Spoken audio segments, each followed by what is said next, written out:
శ్రీమాత్రే నమ. జయ గురు దత్తాత్రేయ నమ.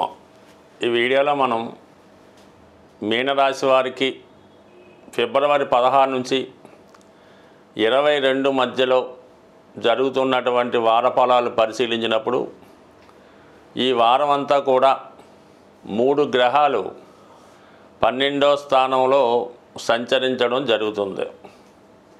అంటే మనం గత జన్మలో చాలామందికి రుణపడి ఉంటే, అంటే అప్పులు చేసి చెల్లించకుండా ఉన్నా, ఇతరుల మీద ఆధారపడి ఆ రుణం తీర్చుకోకుండా ఉన్నప్పుడు ఈ జన్మలో ఎక్కువ గ్రహాలు 12వ స్థానంలో ఉండగా జన్మించడం జరుగుతూ ఉంటుంది. సో దానివల్ల ఈ జన్మంతా కూడా ఇతరుల బాధ్యతలు మనం మోస్తూ, ఏదో అప్పులు చేస్తూ దానికి వడ్డీలు కడుతూ, మీరు చేసిన అప్పులే కాకుండా మీ కుటుంబ సభ్యులు చేసిన అప్పులు కూడా మీరే తీర్చవలసి ఉంటుందన్నమాట. మరి అది జన్మజాతకంలో అలాగ ఉన్నప్పుడు జరుగుతూ ఉంటుంది. మరి గోచారంలో 12వ స్థానంలో గ్రహాలు వచ్చినప్పుడు ఈ జన్మలో చేసినటువంటి రుణాలు ఏవైనా ఉంటే అవి చెల్లించవలసి ఉంటుంది. ఆ రుణాన్ని చెల్లించకపోతే పెద్దగా జీవితంలో అభివృద్ధి అన్నది ఉండదు. అంటే ఈ సమయంలో మనకి అప్పుడప్పుడు హెచ్చరిస్తూ ఉంటాయి. 12వ స్థానంలో వచ్చినటువంటి గ్రహాలు ఆ రుణాన్ని గుర్తు చేస్తూ ఉంటాయన్నమాట. అంటే రుణం అన్నది ఏంటంటే పితృరుణం, మాతృ రుణం, భార్య రుణం, పిశాచ రుణం, గురు రుణం, ఏ రుణమైనా ఉంటుంది. బట్ కానీ ప్రస్తుతం వ్యయస్థానంలోకి శని రవి రావడం వల్ల అది పితృరుణంగా చెప్పడం జరుగుతూ ఉంటుంది. సో మరి గత జన్మలలో అటువంటి రుణం ఏమైనా ఉంటే మరి ఈ జన్మలో ఆ రుణం తీర్చుకోవలసి దానికి గుర్తుగా ఇప్పుడు మీ 12వ స్థానంలోకి ఈ శని రవి రావడం జరుగుతుంది. అంటే దీనివల్ల ఏంటి ప్రాబ్లం అంటే ఉద్యోగంలో పెద్దగా అభివృద్ధి ఉండదు. ఎన్ని అర్హతలు ఉన్నా సమయానికి వివాహం జరగకపోవడం, ఉద్యోగం రాకపోవడం, సంతానం యొక్క అభివృద్ధి లేకపోవడం జరుగుతూ ఉంటుంది. సో అందువల్ల ఏంటంటే మరి ఈ సమయంలో దాన్ని తీర్చుకునే ప్రయత్నం, అంటే ఈ రుణాన్ని తీర్చుకునే ప్రయత్నం చేయాలి. అంటే దానికి ప్రస్తుతం ఉన్నటువంటి తండ్రి గారికి సేవ చేయడం వల్ల కానీ, వారికి కావాల్సినటువంటి సదుపాయాలు సమకూర్చడం కానీ, లేదా విధి విధానంగా గోశాల దర్శించడం కానీ, గోవులకి సేవ చేయడం వల్ల ఆ రుణం నుంచి బయటపడతారు. ఇక బుధుడు వ్యయస్థాన సంచారం, ఇది చతుర్థాధిపతి వ్యయం కాబట్టి ఒక విధంగా మాతృ రుణం కూడా చెప్తూ ఉంది. అంటే ఈ సమయంలో మీరు తల్లిదండ్రుల పైన ప్రత్యేకమైన శ్రద్ధ పెట్టవలసి ఉంటుంది. వారికి ఏమైనా అనారోగ్య సమస్యలు కానీ ఆర్థిక సమస్యలు కానీ ఉంటే అవి ముందు పరిష్కరించవలసి ఉంటుంది. వారి కష్టాలు మీ కష్టాలుగా స్వీకరించి వాటి మీద ఎక్కువగా శ్రద్ధ పెట్టడం వల్ల ఒక విధమైనటువంటి అభివృద్ధి మీకు రావడం జరుగుతూ ఉంటుంది. ఇక లగ్నంలో శుక్రుడు ఉన్నాడు వచ్చినప్పటికీ కూడా అక్కడ రాహు ఉండడం వల్ల ఏంటంటే ఆ సౌకర్యాల్ని అనుభవించలేకపోతూ ఉంటారు. అంటే మంచి సౌకర్యాలు ఉన్నా, ఒక మంచి కారు ఉన్నా, ఒక మంచి భార్య ఉన్నా, ఒక మంచి గృహం ఉన్నా, గృహం అంతా కూడా సెంట్రల్ ఏసీ ఉన్నా కూడా దాన్ని మీరు అనుభవించలేకపోతూ ఉంటారు. ఏదో ఒక లోపం వల్ల కారు షెడ్లోనే ఉంటుంది, మీరు ఎక్కడో బయట పడుకోవడం జరుగుతూ ఉంటుంది. ఈ విధంగా జరిగే సూచనలు ఉంటాయి. కాబట్టి ఏదైనా కొన్ని దాన్ని సరిదిద్దుకునే ప్రయత్నం చేసుకోవాలి. అయితే గురువు 3వ స్థానంలో ఉండడం వల్ల మీరు చేయవలసిందల్లా ఒక మంచి గురువుని ఆశ్రయించి వారు చెప్పిన విధానం, చెప్పిన ప్రకారం నడుచుకోవడం మంచిది. అంటే ఒక విధంగా మీరు కూడా అందరినీ మంచి సలహాలు ఇస్తుంటారు, అందరికీ మంచి మార్గంలో పెడుతుంటారు. అయితే చాలా వరకు మీరు చెప్పినవి మీరు పాటించకపోవడం వల్ల కూడా కొంతవరకు మీ యొక్క ప్రస్తుత స్థితికి కారణం అవడం జరుగుతూ ఉంటుంది. కాబట్టి మీరు వ్యక్తిగతంగా కూడా మీరు ఇతరులకు చెప్పినవి మీరు కూడా పాటించడం మంచిది. బట్ ఏదైనా చతుర్థంలో ఉన్నటువంటి కుజుడు, ఇప్పుడు ప్రస్తుతం వ్యయంలో ఉన్నటువంటి గ్రహాలు, మీరు ఈ సమయంలో మీరు ఏదైనా ఒక సొంత స్థిరాస్తి కొనుక్కోవడానికి కానీ, ఒక గృహం ఆస్తి కొనుక్కోవడానికి చాలా వరకు అవకాశం ఉంది.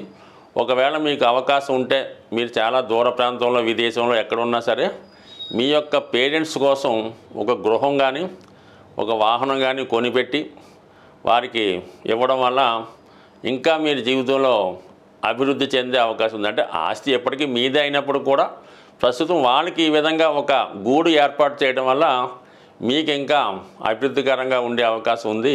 సాధారణంగా గ్రహస్థితి మనకి అనుకూలించినప్పుడు, గ్రహాల స్థితి బాగులేకుండా ఇబ్బందులు పడుతున్నప్పుడు ఏ ఒక్క గ్రహం గురించో మనకి ఈ ఇబ్బందులు వస్తున్నాయి అనుకోకుండా సుమారుగా అన్ని గ్రహాల ప్రభావం నుంచి బయటపడడానికి సాధారణంగా కొన్ని మంచి కార్యక్రమాలు చేయడానికి మన పెద్దవాళ్ళు నిర్ణయించడం జరుగుతూ ఉంటుంది అన్నమాట. కామన్గా ఏమవుతారంటే ఇది ఏలినాటి శని జరుగుతుంది, కేవలం ఆ శివాలయంలో నవగ్రహాల దగ్గరికి వెళ్ళడం, ఆ శని భగవానుడి ఏదో కొద్దిగా అభిషేకం ఏదో చేసి రావడం జరుగుతుంటుంది. ఎప్పుడన్నా సరే మీరు 9 గ్రహాలని సమానంగా పూజించి పర్టికులర్గా ఒక గ్రహం ఇబ్బంది అంటే పెళ్ళి అవ్వడం లేదు కుజ భగవానుడు, ఉద్యోగం రావట్లేదు శని భగవానుడు, ఆరోగ్యం సరిగ్గా లేదు సూర్య భగవానుడు, ఈ విధంగా గ్రహాలకి మీరు విధి విధానంగా పూజ చేస్తూ మిగతా 9 గ్రహాలకు కూడా తగు విధంగా ఉపచారాలు చేసినప్పుడు మాత్రమే ఆ గ్రహ ఫలితం రావడం జరుగుతుంది. ఏ ఒక్క గ్రహాన్ని నెగ్లెక్ట్ చేసినా కూడా మిగతా గ్రహాల ప్రభావం ఖచ్చితంగా మీ మీద పడుతుంది. కాబట్టి వీటన్నిటికీ బదులుగా ప్రతీ నెల కొన్ని పండగలు లాంటివి రావడం జరుగుతూ ఉంటుంది. అందులో మాస శివరాత్రి, ఏకాదశి, సంకష్ట చతుర్థి మొదలగునవి వస్తుంటాయి.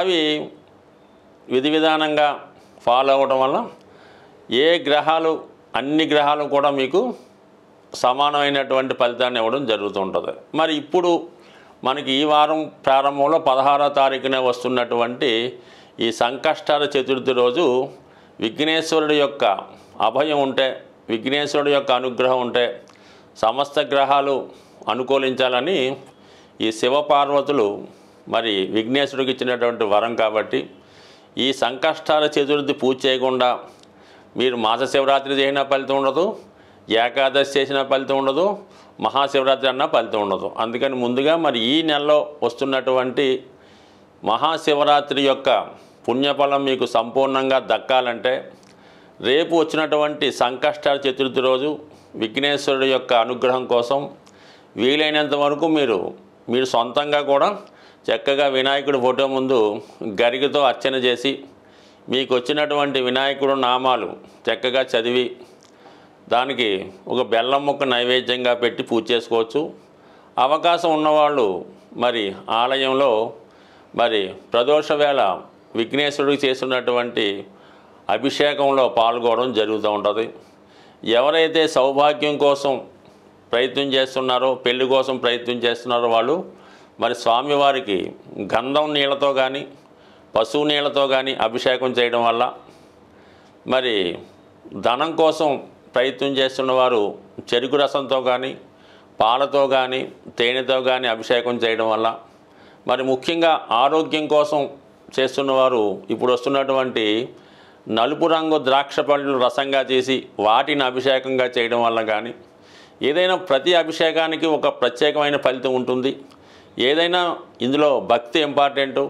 చక్కగా మరి సంకష్టాల చతుర్థి రోజు సాయంకాలం పూట అభిషేకంలో పాల్గొని చక్కగా స్వామివారిని ఆశీర్వచనాలు పొంది ఇంచుమించుగా రోజంతా కూడా చాలా నియమంగా ఉండడం వల్ల మరి యొక్క ఆయన అనుగ్రహం ఖచ్చితంగా పొందుతారు. దీని తర్వాత వచ్చే మహాశివరాత్రి రోజు మీరు ఏదైనా ఒక టెంపుల్లో ఎక్కడన్నా సరే ఒక శివలింగాన్ని దర్శించుకొని ఆ స్వామికి విధి విధానంగా అభిషేకం చేసుకోవడం వల్ల, దర్శనం మాత్రం చేత కేవలం చిన్న నామంతో సంతృప్తి చెందినటువంటి గొప్ప దైవం మరి రెండు కూడా ఈ నెలలో మీకు ఈ గ్రహ దోషాల నుంచి బయటపడడానికి ఉపయోగపడుతున్నాయి. కాబట్టి చేసుకున్న వాళ్ళకి చేసుకున్నంత ఏదైనా భక్తి శ్రద్ధ ఇంపార్టెంటు. బట్ ఏదైనా చక్కగా దైవానుగ్రహం పొందాలంటే ఈ మాఘమాసం మించింది లేదు, అందులో మహాశివరాత్రి మించింది లేదు. అందుకే జన్మానికి ఒక శివరాత్రి అంటే ఏంటి అర్థం?